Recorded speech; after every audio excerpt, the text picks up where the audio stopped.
Bonjour à tous, je m'appelle Leo Lowe et je suis un professionnel accrédité en commerce international.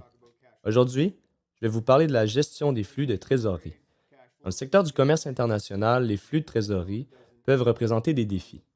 Bien qu'ils ne causent pas toujours de problèmes, ils peuvent devenir critiques dans la plupart des entreprises s'ils ne sont pas gérés correctement. Je vais partager un peu de mon expérience avec vous et peut-être quelques pratiques exemplaires dans ce domaine. J'espère ainsi que vous aurez un aperçu de l'importance de bien gérer les flux de trésorerie lorsque vous faites des affaires internationales. D'abord, j'aimerais vous donner quelques renseignements à mon sujet. Je suis consultant en affaires internationales. J'enseigne le commerce international au Nova Scotia Community College.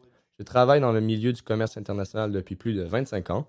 Je suis un consultant principal en apprentissage au Forum pour la formation en commerce international, FIT, et j'ai travaillé avec de très nombreuses entreprises dans différents secteurs au fil des ans.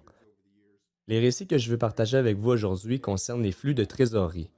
Je vous présenterai deux courtes anecdotes, des expériences que j'ai vécues et auxquelles j'ai participé, et je pense qu'elles mettent en évidence certains problèmes importants, en particulier en ce qui concerne le commerce international et les flux de trésorerie.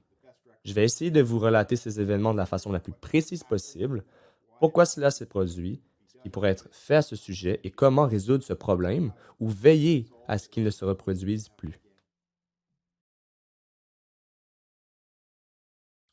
Lorsqu'une organisation élargit ses activités intérieures pour se lancer sur des marchés extérieurs, elle doit prendre en compte diverses questions d'ordre financier, dont le paiement, les risques de paiement et la trésorerie. Cet aspect pouvant être particulièrement difficile. En commerce international, de nombreux aspects d'une transaction sont beaucoup plus complexes. Ils prennent plus de temps et peuvent facilement accuser un retard. C'est pourquoi les avances ne sont pas monnaie courante et les exportateurs recherchent fréquemment des techniques ou outils qui prolongent les délais de paiement des acheteurs étrangers.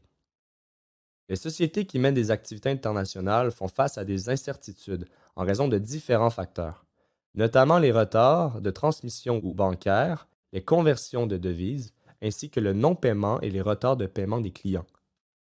Donc, au cours de cette séance, nous examinerons un certain nombre d'aspects importants de la planification des flux de trésorerie lorsque vous faites des affaires à l'échelle internationale et nous examinerons les mesures qui peuvent être prises pour améliorer les flux de trésorerie et la situation de trésorerie en général d'une entreprise.